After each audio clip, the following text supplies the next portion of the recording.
is the experiment.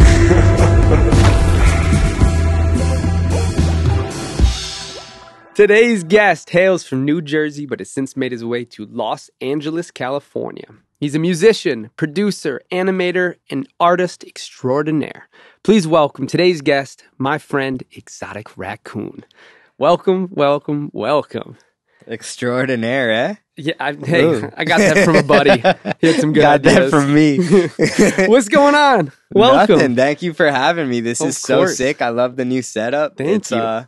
It's crazy. First day of podcasts on it. Yeah, we've talked about this for a while, and now there's a good reason to make it happen. Man, I'm Let's happy. go. And obviously, anybody who tunes in already knows who you are from Shabbos Boys. That was a wild podcast, and that'll be the next one will be even more wild. Exactly. We're just gonna keep leveling up, dude. I can't imagine we won't. It's unreal. It's just with that squad, you can't really lose. It's insane. You put the homies in a room, and it's gonna be a good time. It'll be something. Yep. So, a little background on you. You are a producer. You might previously be known as Boy Lord. Yeah. And previously known as Boy Lord. Before that was Fly Hats. Before that, about a decade ago in college, was DJ Teps. DJ Teps. You're not going to be able to find any music anywhere. You'll be able to find a ton of Boy Lord music because obviously, like, people that know me know I was Boy Lord. Like, basically a month ago, I made the transition to ExoticRaccoon over the past month, and I was terrified to do it, and it was like all the good things happening like just made it such an obvious thing to combine my Web3 identity with my real life identity.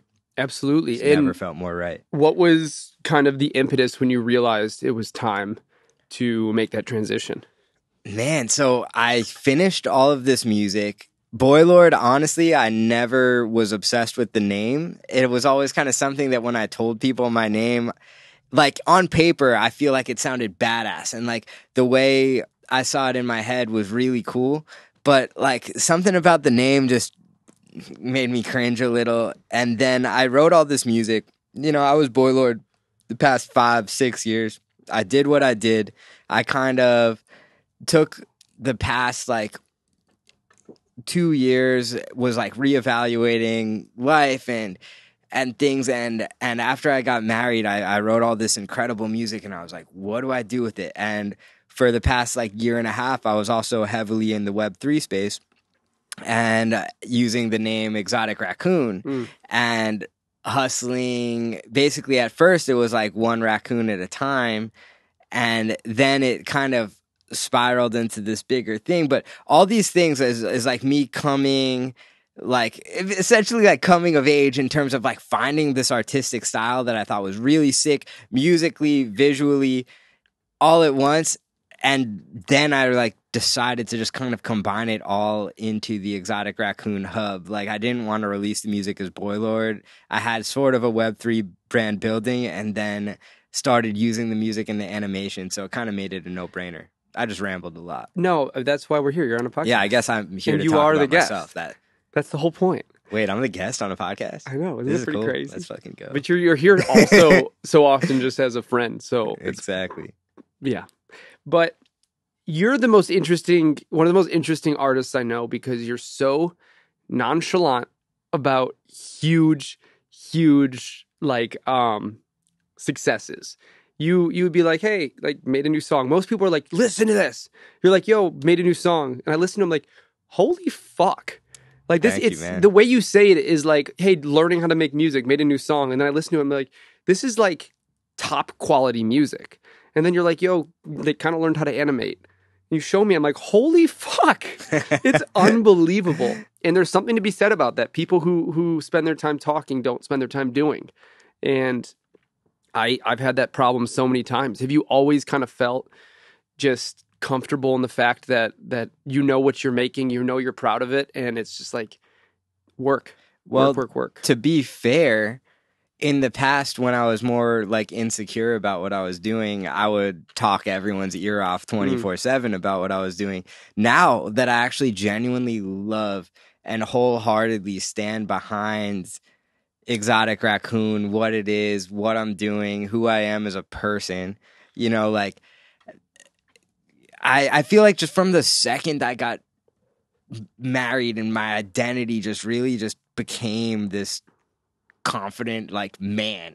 Like I don't know, I was confident before, but you know, for whatever reason it just like did something to my brain, and then I became like, this is who I am, this is what I'm gonna do, this is what I'm doing. So I just feel really comfortable, so I don't feel the need to like jam it in a thirsty way down people's throats. I just jam it gracefully because I know that when I show people, ultimately, I feel like even just the way you just spoke about me, like the fact that that's how you feel is really cool because, you know, it clearly like what I'm doing speaks for itself to some degree. Yes. And it's also like so liberating for me because now not only can I express myself in music, in art, in animation, it's like I can paint a full picture and tell stories with what I'm doing. So it kind of like the amount of creative expression that I can just output into Exotic Raccoon, it kind of encompasses everything I already was going to say. So I don't really have to speak. I can just show. You've already spoken. And I've never,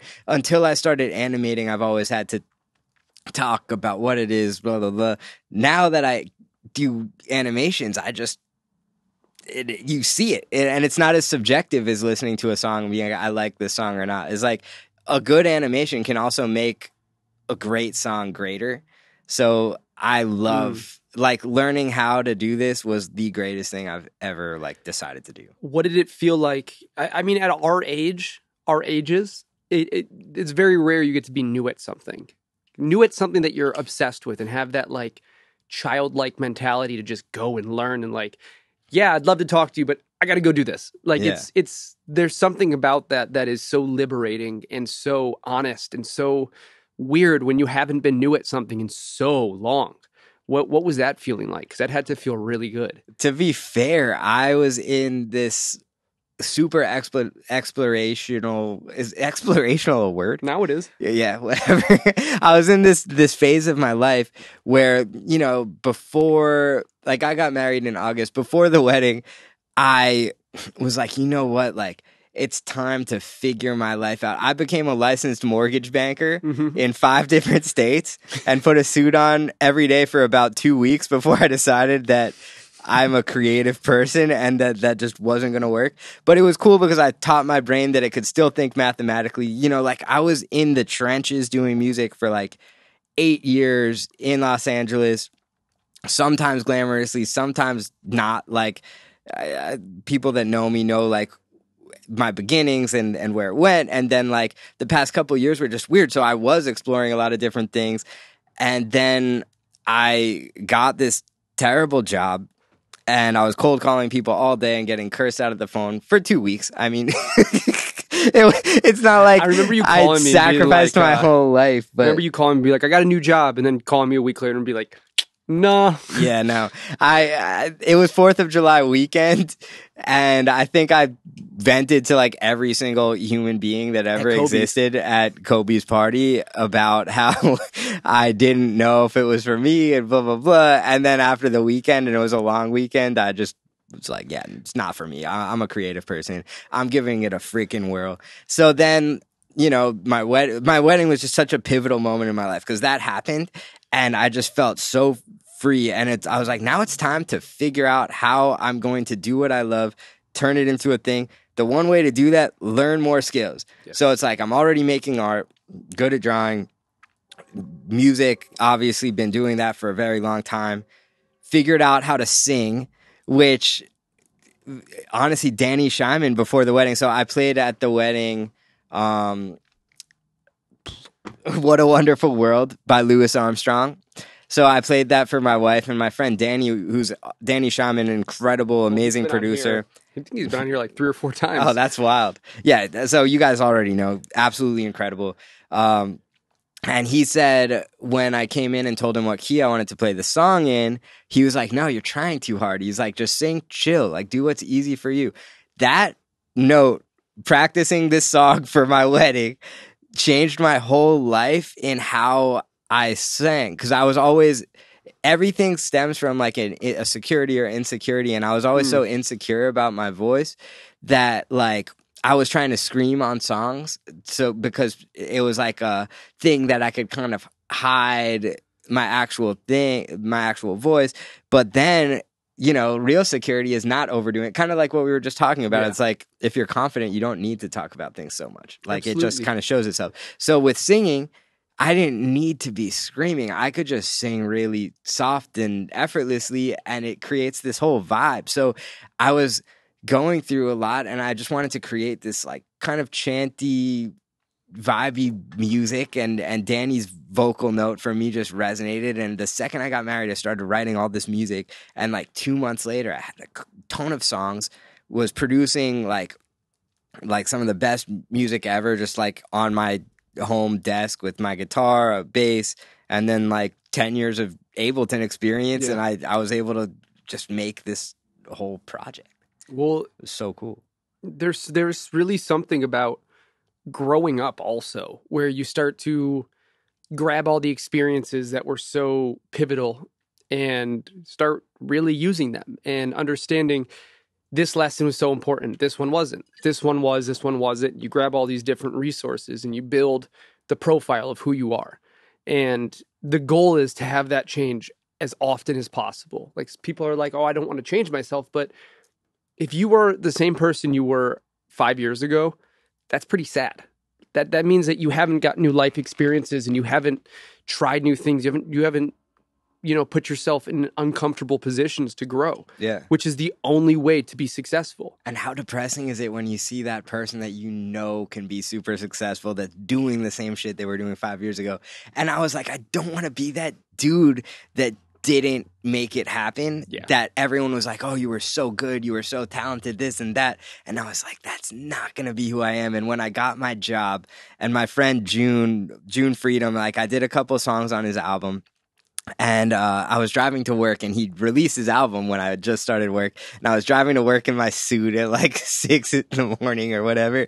And I'm listening to June's album, and I was like nearly crying because I'm like, he fucking made it.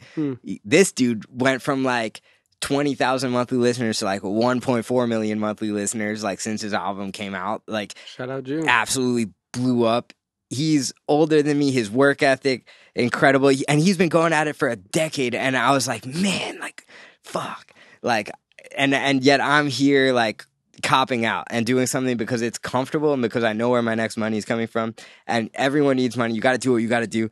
But, like, I knew it wasn't me. And so I drove to work, and that was, like, a very pivotal thing where I decided, like, nope. And then, yeah, like for me, the more value that you bring to the table, and everyone will tell you, but no one really wants to add value to themselves because they already think they're so great. But being so humbled to the point that I got like a real life job and took like a national exam to do it and qualified in 5 different states, I was so humbled by that experience that of me basically giving up for 2 weeks. And I used to have this really like insecure confidence where I was so confident, but like I didn't necessarily want to hear certain things, or I just feel like now I'm just so open arms to everything. And that the art really put it into perspective, like the visual art for me, because since I'm technically like a newbie in that game, I'm able to take this with such a humble, like, not like, oh, I've been doing this for 10 years. Like, how are you going to like tell me what the right way, wrong way? It's like, I am just so like grateful for every follower, like every collector, everything. 'Cause it's so cool and it's so new. And to be able to incorporate my music and have people understand that it's like, you're not just listening to like Joe Schmo making music. Like, I'm making good music. So it's like, because I've written, produced, done a bunch for a ton of people. You did your 10,000 for the past hours. decade. Yeah, I've probably put in like 70 million thousand.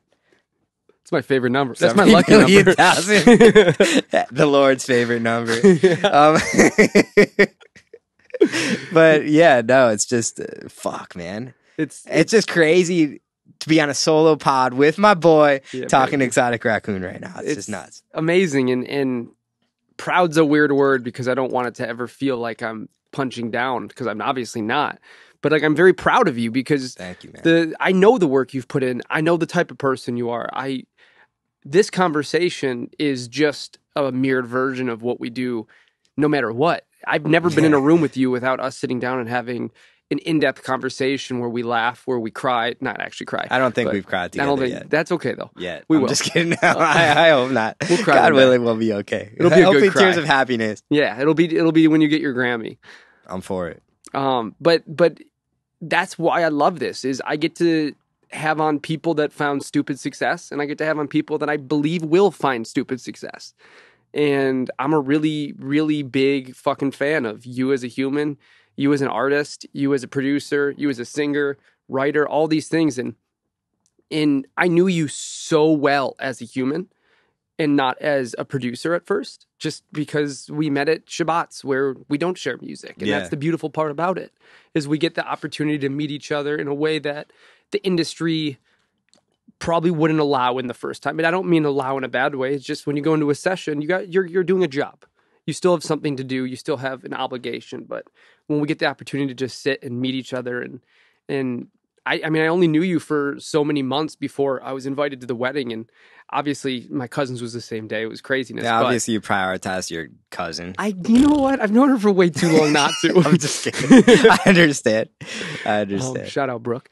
When we renew our vows when we're 80 that's years what old, it's you'll called. be there. That's We're so going to much better renew than our new vows marriage. at 80. At 80. Damn, okay. I'll be there. I'll be there. Are you going to sing What a Wonderful World? Maybe I might just have to. An octave up. Is that what happens when you're 80? No. I don't think so. Oh, I just why not? Gonna do it. All falsetto? Damn, man. I'm for it. I'm here for it. Let me just say the feeling's mutual about you. It's your work ethic's insane. Like you do this, you're like A&R talent scout extraordinaire during the day, doing the Lord's work. Boy Lord's work. Yeah. I really don't miss that name at all. It just never felt like me. It was a stepping stone, as was that job. All these things are pieces of the puzzle that end up being beyond useful. Yeah, and that 2 weeks of minimum wage and zero commission really killed it for me. But like, look how much emotionally and just emotionally, how much it moved you forward to understand where you need to be. Like, no, I needed that. What if that pushed you? What if without that, it would take you an extra few years to find the same realization? Like all these pieces of life that feel tough and feel out of place are probably there for a reason. Well, it's so easy to cop out for consistency. And that's one thing that we don't ever have that luxury. But there's so much beauty in not having that luxury that like is so underrated. And that's what that showed is like comfortability is nice. But when you're always comfortable, like there's no fucking purpose. You're just like literally a drone. And it's cool. You hit your little like quotas at work. But I personally, I respect anyone that is doing anything. Like, I just personally am a creative person, so like I feel like it's a disservice to use my brain in the other ways for how many hours I've spent. But absolutely. Well, but if you're not like work's work, and I fucking respect you. I almost envy you because it's important to have a job, and I'm speaking to you, the people of America. I'm going to zoom in right there. The hardworking people of America. Yeah, I'm sorry if I just sounded like an asshole. No, I genuinely have the utmost respect for the working. But that's the thing is like there needs to be somebody for everything. But also my hours are literally like 18 hours a day. So it's like, you know, I don't get guaranteed money at the end of the day. So it's like my life fucking, you know, it is what it is. But that's the thing that you start realizing the more you're out here, the more people you meet, the more circles you find yourself in, is that is part of the grind. You have to go through the shit in order to find a career that is sustainable and to understand the adversities. Without adversity, it's really tough to understand why it's important to work hard. And, you know, like growing up, I wouldn't say that I had everything easy, that there was still life, but compared to a lot of the world, I had a pretty fucking easy upbringing. Oh, yeah. And life showed me adversity real honestly once I moved out here, and I realized that I'm a nobody, and it takes something to become somebody, and it takes hours of work that are unpaid, and it takes the extra time that you're there over somebody else being there, and the extra effort. And if you don't know something, it takes diving in and learning it now. And it's just, I don't know. I think all these different situations really just show that if you want to win big, you have to try harder and harder and harder, and you have to learn, and you have to find a way to make it sustainable.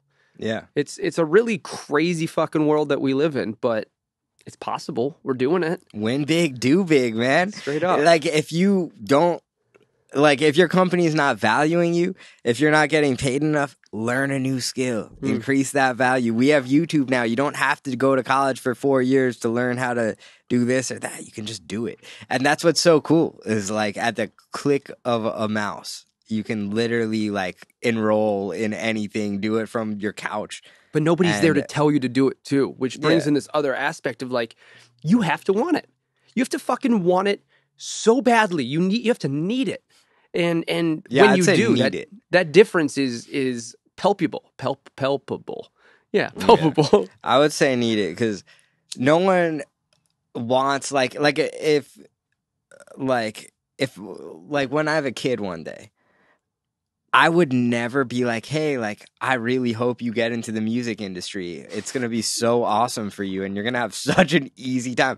Like, God willing, I will be in a position to put my kid on if that's what they decide. I would never want them to go through, like, half the things that I went through, and it, like, but it's those just things hard. you went through made you the right person for the job, you know? Yeah, I mean, like, could you imagine not having some of the lessons that taught you? Could you imagine if you went into the wedding and you sang at the key you were? It would have been great, but would it have been as good as it is without the advice that Danny realistically, gave you? I probably didn't even sound that good singing I'm the sure you song at the sounded wedding. great. Nah, I mean, what's funny is, like, so my wife Nassim is Persian, and her family was, like, raving about my voice. They're like, "Oh, Dean's so good."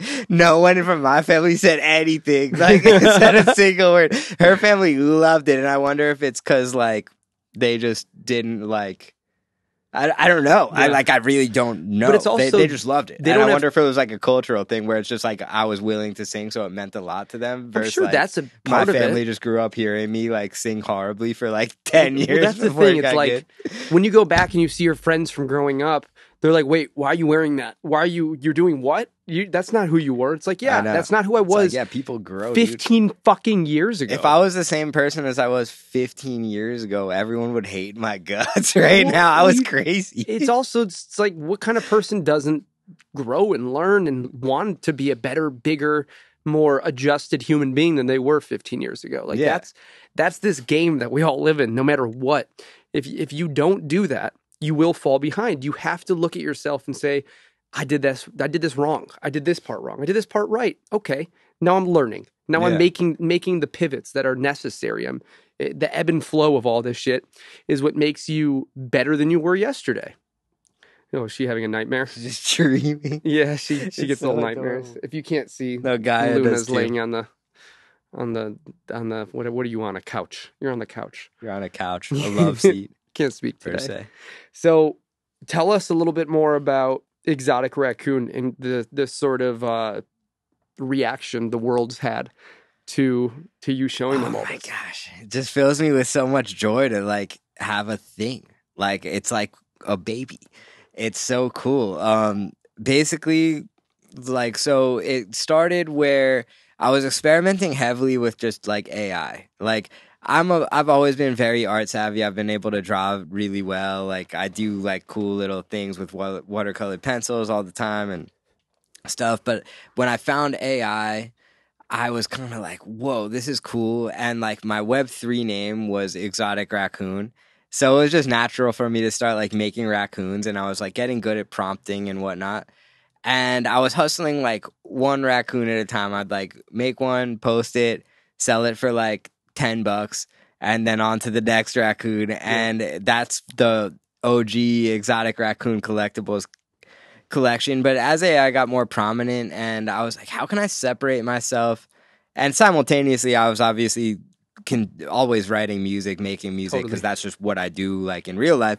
And I made my music project, and then I was like, well, how can I make my art more special? It's like, duh, like I can actually draw. So it's like, I'm not the best artist in the world. I'll never take credit. Like all these people, like someone like Louis Osborne in the space or something, like incredible artists, like DK, incredible.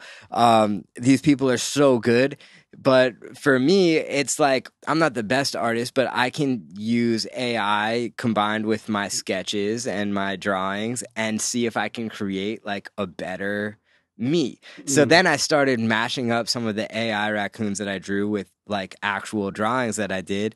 And I just landed on this one drawing that was like the template where when I was mashing these raccoons, before I would put them into Photoshop for then editing. So like my process is very like, it's like 1/3 human, 1/3 AI, 1/3 digital, and it's very intensive like across the board there.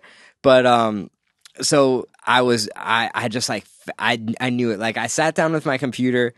At my computer, I told my wife, I was like, just give me like 10 minutes. I'm just gonna like mess around real quick, see what happens. And then like 5 minutes later, I was like, babe, it's gonna be a long night. I'm sorry. Like, I know you wanted to hang out, but like, I'm probably going to be up for like the whole night. Yeah. And yeah, That's long the story best short, feeling in the world, though, when you realize you're like, oh, this is going to be a fun I was like, I just night. found a thing.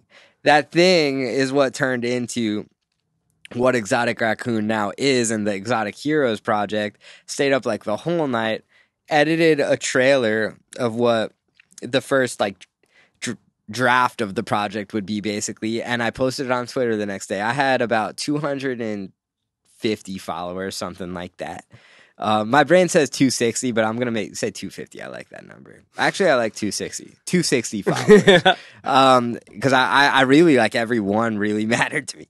And I posted the trailer and it got like 30 retweets, and I was like, I usually get 4. This is crazy. What is happening? And then like the next day, like I guess, yeah. So earlier, I backtracking a little bit. No worries. Earlier in the podcast, I said like, how can I also differentiate? So I was learning how to animate simultaneously. So I whipped up a trailer in After Effects, and then the next day I was like, okay, so trailer 1 did the best I've ever had a tweet do. I got a bunch of followers. Let's make another trailer. And then like the branding with Exotic was just so natural because it's like stay exotic, and like I'm exotic, are you? And like there's so many cool things that's just like being exotic is like you're just unique. And I've always felt like an outcast and an outlier because like I've always been the kind of person that's like I could get along, like in high school, like I would get along with like the super athletes. I'd also get along with like people that would be considered, and now I don't consider nerds nerdy at all, but like people that in high school like 15 years ago in a non-PC world were considered like dorks. But I was friends with everyone, and I could always chameleon into whatever. But the thing that comes with being a chameleon is you don't really feel like you have your home, because so that was a thing. Keep me on track. No, you're completely on track. Where am I here? So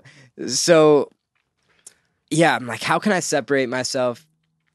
Start animating these still images, and it's so funny because I tell one of my buddies, Jeebus, he's like one of my best Web3 friends.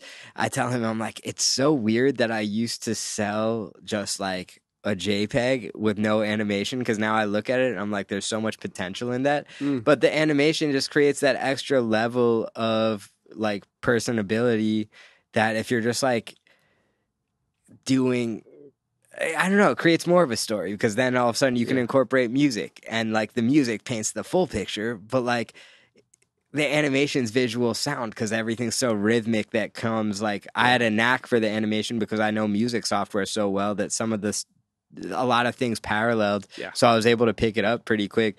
But then I just started every day just animating something, posting it, running an allow list giveaway. Next thing I know, I went from like 260 followers. Now I'm at like over 5,000, which is insane in like a month and a half-ish. Never really expected it, but now that it's there, it's like cool. Like how can I grow? Like how are we gonna level up? Like where are we gonna go? The work does not stop. Like now that this is normal, like I was telling him before the podcast, like I try to practice super gratitude every day to be like, this is where I'm at. This is super freaking cool. Obviously want to get way bigger, but like this is fucking awesome. Yeah. And I tell myself that every morning because it's very important and it's all relative to where you're at. And there's people with like 100,000 followers that are probably like, oh man, I only got 5,000 likes on my post. If I got 5,000 likes on a post right now, I'd shit my pants. It would be nuts, you know? So hopefully, yeah, it just took off. Then I launched Exotic Heroes. So Exotic Heroes came, and the second it hit public mint, literally sold out in 1 second to the point that I thought there was an error. Like I got a bunch of DMs that were like, hey man, like I think that there's like something wrong, like it's not letting me mint, blah, blah, blah. I refreshed once, nothing. Refreshed twice, nothing. Number still the same. Refreshed the third time, sold out. And then it just started. Insane. Yeah, it was crazy. I was shaking because like it went from like me being like, oh, I screwed up to being like, oh, I actually did the total opposite. I fucking won. People love and it. then yeah, it just went nuts. And then my art somehow attracted like the sickest community. Like the people that like own Exotic Heroes are like so elite. I can't even explain. Like I somehow attracted so many like-minded, amazing, like music-loving, art-loving people, and like the conversations in our Discord and our chat are so cool. And like it's just awesome to have like a band of people behind me. It's like it just fires me up. It's like as a creative, I'm sure you can get in like your head sometimes and stuff, but when you have a bunch of people like really just being like, this is awesome, on bad days, like a little compliment goes a really long way with me. And like if someone says the right thing, I'll like go write a sick verse on a song and be like, let's fucking go. And I'm just so impulsive and like sometimes like a rubber band of emotion that like if someone says something really nice, like it'll just spring me into like ultimate creative mode. So it helps. This is something I was just talking about in the other podcast I did today too. There's something about... Wait, I'm not your only one. I'm just kidding. You are my only one. There's something about sort of adjacent arts that when you start getting a burst of creativity in one, it makes you really want to go do the other as well. And there's something about that that's just so, it's like electric. There's that feeling of like, oh my God, I just fucking animated this. Wait, now I got to put a song to it. Now I got to do this. Now, like, it's just, there's no better feeling. I genuinely feel bad for people though that don't have the opportunity to feel that, because I couldn't imagine not. I mean, it is an energy, a drug that I can't even explain how good it feels to have these nodes of creativity that kind of pop up due to another point of hard work. I mean, it's just, I don't even know if I'm explaining it correctly, because it's hard to explain that feeling. Well, your musical god, like, or whatever medium you use, you're bringing something to this planet that didn't exist beforehand. So like I always tell my wife, like, if after like doing my whole mortgage banker thing, if I was to do something I like that wasn't music or art, I would do something that I work with my hands, that I bring something to life, whether I'm like building tables or like sculpting, or I don't know, like, well, I guess sculpting's art, so it doesn't count. But I would like be a construction worker and be like super thrilled, because I like just making things and I like making things happen. So it's like that feeling that you were just describing. It is like being this you're the god of your own world. So it's like I have my like ExoticRaccoon universe, and I'm literally putting things into that world that like will exist forever, that didn't exist beforehand. And you make it, and oftentimes, like, I know a lot of people deal with imposter syndrome. Like, I'll like zone out and make some shit and it does not feel like me, like whether it be music, art, whatever, and it just trips me out. And I like try to tap into whoever I was when I made that, and like sometimes I don't feel like that person, and sometimes I do. And like there's nights that I can sing and everything, or like play guitar and everything will sound like the guitar's out of tune, or like my voice is off.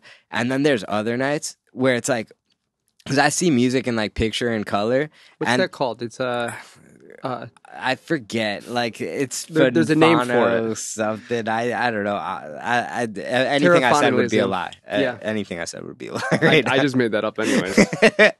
Yeah, but I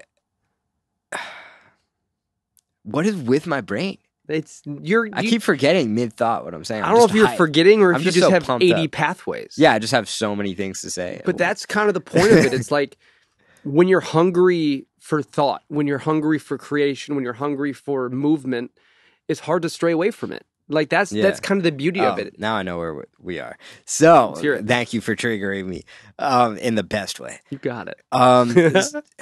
Forgot again. No, just kidding. Motherfucker. My leg. Damn. Crap. Okay. So yeah, there's some nights where I literally like see these like pictures and things in my head and I'm singing and these colors are popping in and I'm just like locked in and it just works. And it's like I could do no wrong. And like to tap into that is this experience that connects you to something that's not here. I don't know what the hell it is. Does not feel like me. And I don't know if it ever will, but I've been coming to terms with that. Like it all comes from the same source, which Absolutely. is this motherfucker right here. Well, but like, you also start to realize I've had people in here of many different statures, of people who I believe are going to be the biggest and people who are huge. And I've never heard from anybody that they feel proper in their skin all the time. You know, everybody had that what would you say it's called when you don't feel like you're the right person or like you deserve the success. You just said the word. Imposter syndrome. It's imposter syndrome. That's not even just like a syndrome. That's baked into the system. Yeah. That is part of this. And I don't know if that comes from being humble. I don't know if that comes from just how creativity works, where it's this sort of ether that you're grabbing from the universe. But that's everywhere. And that's one of those things, like if you're looking to get rid of that, you're not in the right space because you're always going to continue to surprise yourself and make yourself proud in new ways. And I think at the end of the day, that's the greatest thing you could do for yourself and for others. Like what a fucking cool thing that some kid who had a really shitty day can go home and all they've been waiting for all day is to go pull up their exotic raccoon that they spent their hard, babysitting money to buy or whatever it is. And now they know they have something that they believed in that'll not only be profitable for them, but a profitable mind experience, Yeah. It'll help them. And it's just so beautiful. And I remember you telling me that when you first released them, be like, people are buying them. And it was just like this dissonance because you didn't know how it was going to go. And that lack of expectation is so beautiful and so palpable and so necessary. I don't know. I just think this is the reason I do this is for these experiences of seeing people that I think deserve to win and that I'm proud of. Obviously, I'm not the fucking, I only know so much, but I know what I like. And it's really cool to see people win that didn't win the first time, that it takes time, that perfected their craft. I am so obsessed with people that are obsessed with what they do. That's what I realized about this podcast is it's not just that I'm obsessed with music. That just happens to be the path that I understand the most, that I am obsessed with.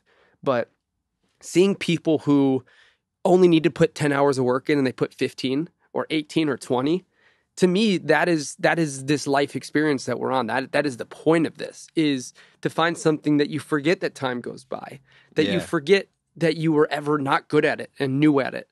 Like, I don't know. I think that is what can take you away from life's harshness, that can take you away from the bullies in life and all these different situations. Could you imagine life without passion or a hobby? Like, unfortunately, I don't that's get a lot of people. How people don't have like a thing. Even if it's like, and if you don't have a thing, like find a thing. There's so many opportunities and resources available to just do that. If you're bummed out every day and you're waking up and you're like, man, I'm bummed. It's way easier said than done. But like for me, from a firsthand experience, I started running like maybe 6 months ago.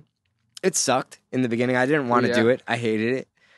Now I love it. And it's like a...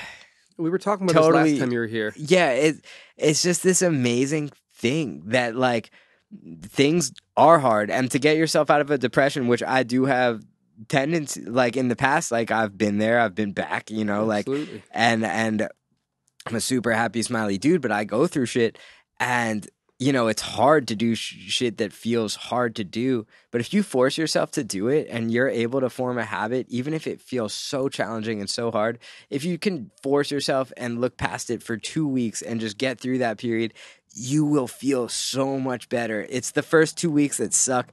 For me, running really, like, now I'm superstitious about it. So it was skateboarding, but then I was getting so beat up. I mean, when it's warm out again, I'm gonna skate again. But like, it just got so cold, so I started running. But if you just find something that you can do that isn't a hobby that you make money on, because for me, I have a thing where it's like if it's music or art, I'm always like, oh, like how can I figure out how to make this like a career? Skateboarding for me. Never in a million years, no matter how much I skate, like if I did anything else, literally anything else in my life for the amount of time that I've spent skateboarding, I would be a master, professional, incredible, making a crap ton of money. Skateboarding is the most humbling thing in the world because I could skate all day, every day. I mean, it depends on what your level of suck. Compared to a pro, I will suck ass. Anything else, if I painted for as much as I've skateboarded, I would be like master. But I just love skateboarding and find something that you don't necessarily want to have a future in and just love it and do it because you love it and force yourself to do it because it's so healthy. Like you need Absolutely. things. Like I just like people that like I went on like my worst date ever. I was like, wait, so you like don't do anything? Like you don't have a hobby, you don't like you're nothing interests you, blah, blah, blah. And I was like, I called it after the first 10 minutes. I was like, I think we just like have nothing. I can't deal with people that aren't passionate about something. Totally. You know, it's I feel so bad for them. hard to be around people that are just like droning through life. And like, whether your passion's like collecting art on the internet or like going on bicycle rides on a Saturday afternoon, like whatever, man. But do something like and with that being said, totally big tangent, but I was running like a month ago. I had this epiphany, the secret to life, the secret to happiness. Do not break promises that you make for yourself, that you make to yourself. Do not break promises that you make to yourself. It's so important. If you say you're going to go to the gym tomorrow, fucking go. If you don't go, you're going to self-loathe. You're going to stay in the pit of depression. If you just do everything that you tell yourself the day before that you're going to do, you will guaranteed be a happier person. And I just like was running and had this epiphany. And it's like, if I say in my brain in the morning that I'm going to go on a 2-mile run that day, and at 1.5 miles, I'm like, oh, you know, like I'm good. I'm like, no, because I'm going to finish, but I'm going to know I copped out. Do the fucking 2 miles. Yeah. Go that extra little bit to do what you said you're going to do. You're going to feel great. Guarantee. That's an ExoticRaccoon guarantee. Amen to that. Boom. Yeah. And also having this little external force like running that is not only helpful when it comes to having something else to do, but also it's a sustainability factor. If you can find something like that, which is healthy and is your hardest stressor of the day, that is just another added on bonus. Like I'm such a big fan of, if you have a really stressful life, go find something that is in your wheelhouse that you can control, that is more stressful than all that. If you can push through that, it will make all your other stressors feel a little bit less important, less detrimental. And I'm such a big fan of that. And I used to run like crazy. During COVID, I started running. I lost like 50, 60 pounds.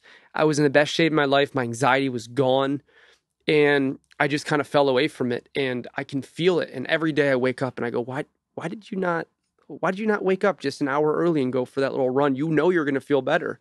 And this is something I'm putting on air right now. So hopefully there's people out there who keep me accountable, but I need to start doing that again too. Let's go. I was a better person.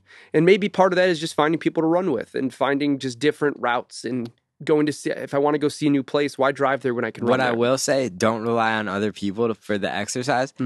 Do it with you. It will feel better if you can build it up to motivate yourself to do it. Because like I have the same debate. It is easier. I will tell you it is easier. But if it comes purely through you, you'll feel more like yo, like this is my shit. Well, Like maybe I don't got need that this. easier too. Maybe that's the whole point of it is if I'm trying to find ways to ease the blow, then I'm just spending more time not doing Yeah, it. exactly. Then you don't really want to do it. It's like you have to really want to do it. And I reached a point like I've been through so many lives. Like I've went up 20 pounds, down 20 pounds, back up. Like I've went from exercising, not exercising. You want it? Nah, I'm okay. It's not a Shabbos, boys. Yeah, it's not a shot. I'm not at that level of. You need to be able to drive home. Yeah, I have to make it back later. But no, it's just as someone that's literally been like a total bum, been that person that like wasn't really around because I was focused on working but doing things that were just like not good for my body, and then coming back from that and being like, just to being a dedicated musician and creative doesn't mean that I have to make myself fucking crazy. Like I can take care of myself. And I used to ignore things like that. Like when I was younger, like probably back like 2016, I wasn't like a human. I was working super hard, but I wasn't like nurturing things in my outside life. I wasn't taking care of myself. Really, when I picked up skateboarding again in like 2018, like my life started to shift because I was like getting out and everything. But it's so easy to convince yourself that you're like feeling like shit and there's like a purpose for the shit that you're feeling, and really you can pull yourself out of it. And just because you're grinding really hard doesn't mean that you have to like feel like shit in the process if you're not there yet. And like I think for me at least, I was like, well, I'm not where I want to be. I don't even feel like I'm close. So why would I be happy? What would I be celebrating? Why would I be going out to like birthday parties? I mean, there was a time in my life I like for 2 years I would have like $100 in my bank account and like just like Uber in the mornings.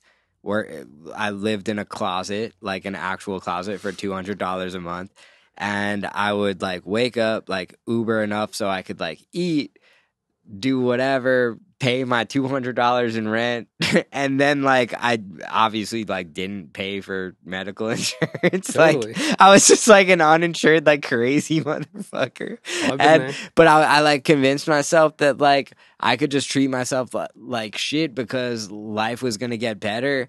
And then, like in those moments where you finally do succeed and life gets better, but you're still in the phase of treating yourself like shit, your body doesn't automatically go like, oh, now I'm successful. Like I'm going to do better and be better. You then have to catch up. Yeah. And I'll tell you from experience, playing catch up when you're in like real situations, when you're finally like seeing some success and you're like not social and you're just like feeling weird and like, just I don't know, like you come out of a closet to like say what up to people. Yeah, I don't know. It's just just because you're on your grind doesn't mean you can't treat yourself well. And I treated myself like shit for years. And man, that is I don't know how this is coming. This is getting so much darker than like I meant for this podcast. I don't think it's dark at all. I think it's not it's dark because useful. it's positive because I'm in such a good place now. But like it's useful, but I just when you get vulnerable, like, okay, so here comes my insecurity is like when I get vulnerable or I say some like real stuff that's meaningful, then I'll be like second guessing my thoughts and being like, oh, like if I just stayed simple, like people wouldn't judge me for this or judge me for that. It's like my brain still goes there, even though I am very confident. I still will be weird, which is everywhere, and that's so normal and okay and human. But I think one of the things that always kind of puts into perspective is everybody's thinking the same thing about themselves all the time. Yeah. And like when you walk into a party and you're nervous, so is everybody.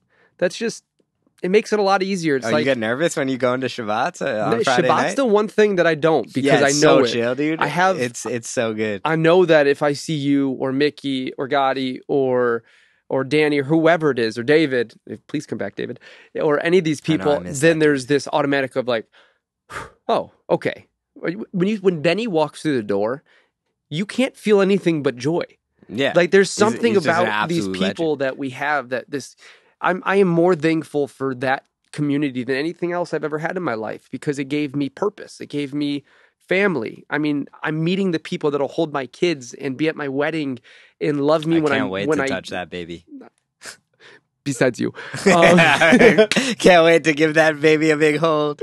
But there's just something about, I've been out here 6 years and it took me 5 years to find my family, you know? And sometimes the best things in life take time because you need to understand how important they are. And that can't happen sometimes if you haven't, without a little bit of being deprived from it. You know, you need to have those experiences. But we're already getting over time. So before we shut this thing off. Oh, shit. Got any music you can show us? Of course. Ooh. March 31st, Me Day is coming out. This song's called Buzzin', though.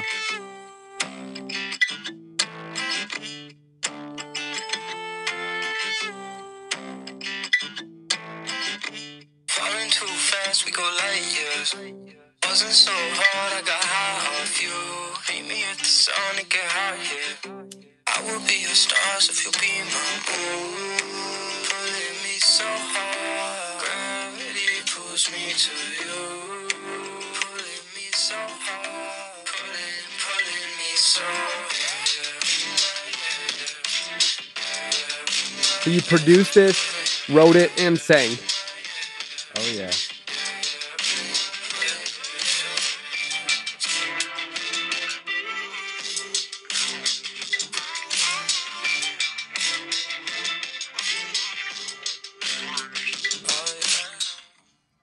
So that's Buzzin'. Yeah, baby. Should I just play like snippies of every song, or Just give us one more. all right? Let me see.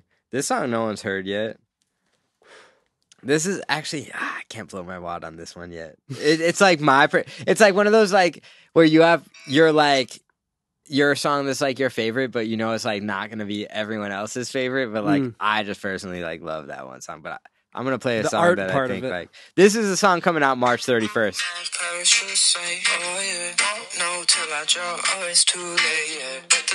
First single. This will probably be coming out right after that.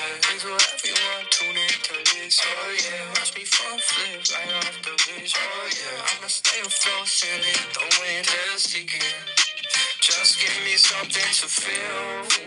Holding myself above water. Loving my life is still here. I remind myself. Breaking me out of my shell. Pushing a little bit farther. Sometimes it doesn't feel real. Taking me up and down, up and down. Today I'm gonna need me some signs, Catch the wave, I'll be surfing it longer. Lost in the breeze, flows into my head. I'm feeling free, flows into my head. Oh yeah. Fuck yeah, dude! I can't wait. Everybody. Man, that's so the March first one that's coming 31st, out. that song's out. Even though it'll probably be after that you hear this, but yeah, we hear Me Day. Go if that's the case, go listen Me to Day, it. It's Exotic out. Raccoon. Listen Listen to it up. I love you guys. Do whatever. Thank you for watching. Thank Will you you. grab the guitar and play us out? It's right to your right. To my right. You just like every time you come on here, you got to play guitar now. Let's see what. Let's hear it. It's probably very out of tune Yes. too. Forgot about that part. But here's our auto Did tune. you do that on purpose No. to embarrass No, I didn't even think about it. me? That was so embarrassing. Why? It's the right chord. It's just not the strings are first off. three notes are great, and then I hit the one string that's so out. The lowy. All right, we'll end on that. That was fire, though. Honestly, that gave me a good laugh. I love you all. Thank you for Much listening. love. Thank you, guys. Go check out Exotic Raccoon. NFTs. Music's out. Go stream it up. Give this guy some love. I love him. I know you will too. And he'll be back on here very, very soon. Not to be confused with exotic baboon, exotic raccoon. Different with an animals, R. guys. Different animals. I love you. And to everybody listening, I'm Exotic Raccoon. This is an experiment. fuck yeah. And it a is. half. Love you guys.